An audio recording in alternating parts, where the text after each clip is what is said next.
Tuturu, turu, tuturu, turu, tu, turu, pau. Hai, ni hao, assalamualaikum. Baik, kami dari kelompok 3 akan mempresentasikan dan memaparkan materi tentang model desain pembelajaran. Berikut adalah anggota kelompok 3. Yang pertama yaitu Septarina Dwi Rosalina, Alia Arung Budiarti, Tesyasi Armadani, dan Anjani Anjarwati. Pengertian desain pembelajaran. Baik, yang pertama pengertian desain pembelajaran. Desain memiliki arti perencanaan atau rancangan, sedangkan pembelajaran berasal dari kata ajar. Kata kerja ajar adalah mengajar yang berarti memberi pelajaran. Desain pembelajaran dapat dimaknai dengan berbagai sudut pandang, misalnya sebagai disiplin, sebagai ilmu, dan sebagai sistem. Yang pertama sebagai disiplin. Desain pembelajaran membahas berbagai penelitian dan teori tentang strategi serta proses pengembangan pembelajaran dan pelaksanaannya. Yang kedua sebagai ilmu. Desain pembelajaran merupakan ilmu untuk menciptakan spesifikasi pengembangan, pelaksanaan, penilaian, serta pengelolaan situasi yang memberikan fasilitas pelayanan pembelajaran dalam skala makro dan mikro untuk berbagai mata pelajaran pada berbagai tingkatan kompleksitas. Dan yang terakhir sebagai sistem. Desain pembelajaran merupakan pengembangan sistem pembelajaran dan sistem pelaksanaannya termasuk sarana serta prosedur untuk meningkatkan mutu belajar. Dengan demikian dapat disimpulkan, desain pembelajaran adalah praktek penyusunan media teknologi dan komunikasi dan untuk membantu agar dapat terjadi transfer pengetahuan secara efektif antara guru dengan peserta didik. Klasifikasi model desain pembelajaran. Yang kedua yaitu klasifikasi model desain pembelajaran. Yang pertama, model desain sistem pembelajaran yang berorientasi kelas atau classroom oriented model. Model ini ditujukan untuk memenuhi kebutuhan pendidik dan peserta didik dan aktivitas pembelajaran yang efektif, efisien, produktif, dan menarik. Yang kedua, model desain pembelajaran yang berorientasi produk atau product oriented model didasarkan pada asumsi adanya program pembelajaran yang dikembangkan dalam kurun waktu tertentu. Model-model desain sistem pembelajaran ini menerapkan proses analisis kebutuhan yang sangat ketat. Yang ketiga, model desain sistem pembelajaran yang berorientasi sistem atau system oriented model dilakukan untuk mengembangkan sistem dalam skala besar seperti keseluruhan mata pelajaran atau kurikulum. Model pengembangan desain pembelajaran. Selanjutnya adalah model desain pembelajaran. Model desain pembelajaran yang pertama kita akan bahas adalah model Bella H. Benati.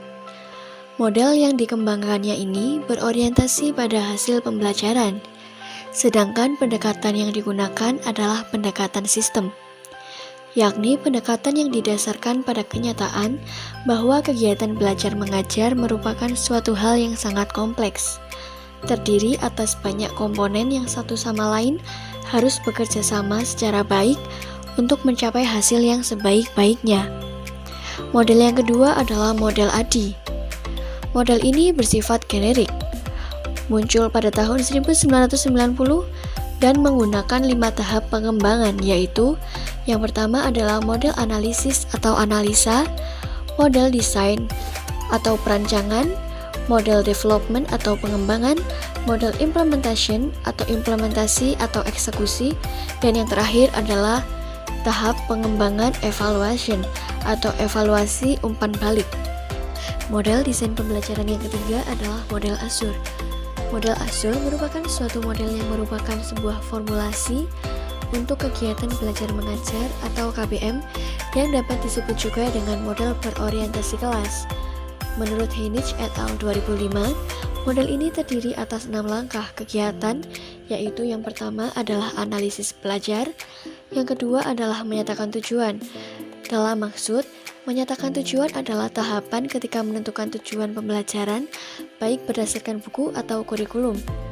Tujuan pembelajaran akan menginformasikan apakah yang sudah dipelajari oleh seorang anak dari pengajaran yang dijalankan. Menyatakan tujuan harus difokuskan kepada pengetahuan, kemahiran, dan sikap yang baru untuk dipelajari.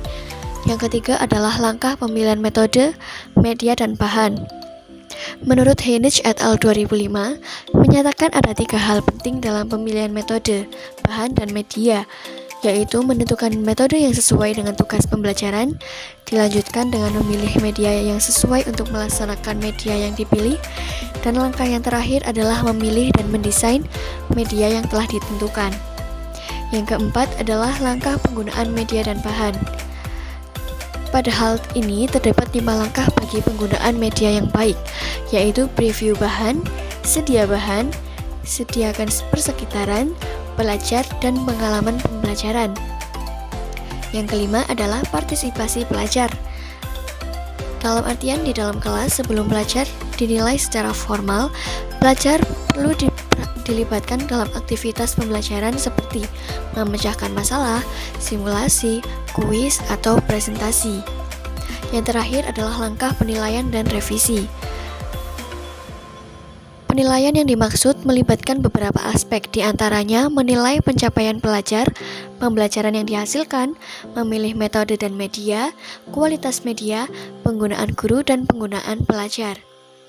Nah, model desain pembelajaran yang keempat adalah model dari Gerald Kemp. Model Kemp termasuk ke dalam contoh model melingkar jika ditunjukkan dalam sebuah diagram. Secara singkat, dalam model ini terdapat beberapa langkah dalam penyusunan sebuah bahan ajar. Seperti contoh, yang pertama, menentukan tujuan dan daftar topik, menetapkan tujuan umum untuk pembelajaran tiap topiknya. Yang kedua adalah menganalisis karakteristik pelajar untuk siapa pembelajaran tersebut didesain. Yang ketiga adalah menetapkan tujuan pembelajaran yang ingin dicapai dengan syarat dampaknya dapat dijadikan tolak ukur perilaku pelajar. Yang keempat adalah menentukan isi materi pelajaran yang dapat mendukung tiap tujuan. Selanjutnya adalah ke model desain pembelajaran nomor 5, yaitu model desain pembelajaran Dick and Carey, yang merupakan suatu model mengidentifikasi tujuan pembelajaran. Langkah ini sangat sesuai dengan kurikulum perguruan tinggi maupun sekolah menengah dan sekolah dasar, khususnya dalam mata pelajaran tertentu, di mana tujuan pembelajaran pada kurikulum agar dapat melahirkan suatu rancangan pembangunan. Model selanjutnya adalah model ID, atau Model Instruction Development Institute yang dikembangkan oleh University Consortium for Instructional Development and Technology atau UCDIT. Model ini pada prinsipnya mempunyai 3 tahapan, yaitu Define, Develop, and Evaluate. Model selanjutnya adalah model PPSI atau Prosedur Pengembangan Sistem Instruksional yang menggunakan pendekatan sistem yang mengutamakan adanya tujuan yang jelas, sehingga dapat dikatakan bahwa PSSI merujuk pada pengertian sebagai suatu sistem, yaitu sebagai kesatuan yang terorganisir, yang terdiri atas sejumlah komponen yang saling berhubungan satu dengan yang lainnya dalam rangka mencapai tujuan yang diinginkan. Selanjutnya adalah model desain pembelajaran ke-8, yaitu model desain pembelajaran Hanafin dan Peck. Model Hanafin dan Peck ialah model desain pembelajaran yang terdiri daripada 3 fase, yaitu yang pertama adalah fase analisis, yang diperlukan untuk mengidentifikasi kebutuhan-kebutuhan dalam mengembangkan suatu media pembelajaran, termasuk di dalamnya tujuan dan objektif media pembelajaran yang dibuat, pengetahuan dan kemahiran yang diperlukan oleh kelompok sasaran, peralatan dan keperluan media pembelajaran. Fase yang kedua adalah fase desain. Di dalam fase ini, informasi dari fase analisis dipindahkan ke dalam bentuk dokumen yang akan menjadi tujuan pembuatan media pembelajaran. Fase desain bertujuan untuk mengidentifikasi dan mendokumentasikan kaidah yang paling baik untuk mencapai tujuan pembuatan media tersebut. Dan yang terakhir adalah fase pengembangan atau implementasi. Hanafin dan Peck mengatakan aktivitas yang dilakukan pada fase ini ialah penghasilan diagram alur, pengujian, serta penilaian formatif dan penilaian sumatif. Dalam model ini, penilaian dan pengulangan perlu dijalankan dalam setiap fase. Model ini adalah model desain pembelajaran yang berorientasi produk. Persamaan dan perbedaan model desain pembelajaran. Persamaan dan perbedaan model desain pembelajaran. 1. Persamaan dan perbedaan desain pembelajaran Dix and Carey dengan Gerlach and Kemp.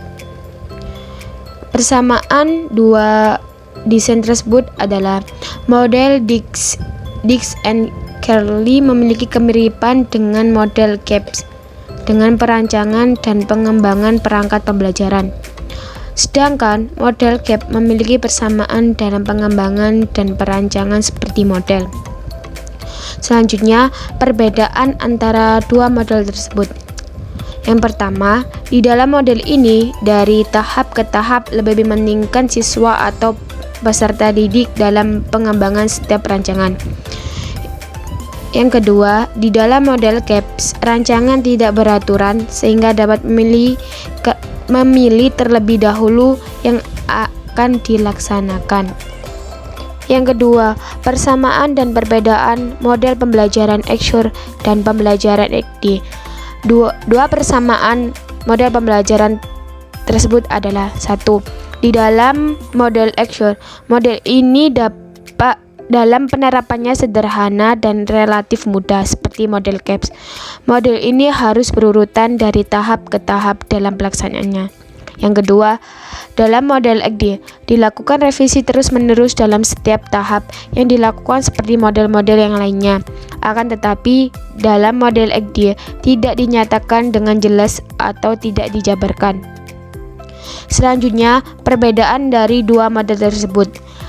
Dalam model Exur, strategi pembelajaran dikembangkan melalui pemilihan dan pemanfaatan metode, media bahasa ajar, serta peran peserta didik di kelas. Yang kedua, dalam model EKD, model ini termasuk model yang dikembangkan dalam desain pembelajaran berlandaskan oleh pendekatan sistem. Yang ketiga, persamaan dan perbedaan model desain pembelajaran Bella H. Benitez dan pembelajaran PSSI. Persamaan dua model tersebut.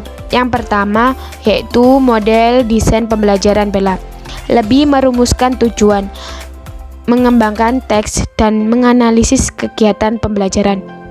Yang kedua yaitu desain model pembelajaran PSSI, lebih merumuskan tujuan intensional, menyusun alat evaluasi, dan menentukan kegiatan belajar dan materi pembelajaran. Selanjutnya, perbedaan antara dua model tersebut. Yang pertama, model desain pembelajaran Bella. Babatzi mengembangkan rancangan pembelajaran yang dimulai dari proses perumusan tujuan. Sedangkan model pembelajaran PSSI adalah lebih merujuk atau digunakan sebagai pendekatan dalam penyusunan desain pembelajaran. Yang keempat, persamaan dan perbedaan model desain pembelajaran Hanafi and Pex dengan model pembelajaran ID. Persamaan dua model tersebut adalah: yang pertama, model desain pembelajaran Hanafi lebih menganalisis kebutuhan dan menganalisis kebutuhan dalam konteks pengembangan kurikulum. Sedangkan model pembelajaran ID lebih mengidentifikasi masalah dengan cara menilai kebutuhan, menganalisis keadaan yang meliputi karakteristik siswa, dan mengelola berbagai tujuan, tanggung jawab, serta waktu. Sedangkan perbedaan dari dua model tersebut adalah: yang pertama, model pembelajaran Hanafi, model desain pembelajaran yang berorientasi produk atau biasanya media pembelajaran. Sedangkan model pembelajaran ID pada prinsip net engagement berusaha menemukan pembeda antara apa yang ada sekarang dan apa yang idealnya. Apakah ada pertanyaan? Jika ada, tolong cantumkan nama lengkap, NIM, dan pertanyaan di WhatsApp grup mata kuliah pembelajaran berbasis teknologi.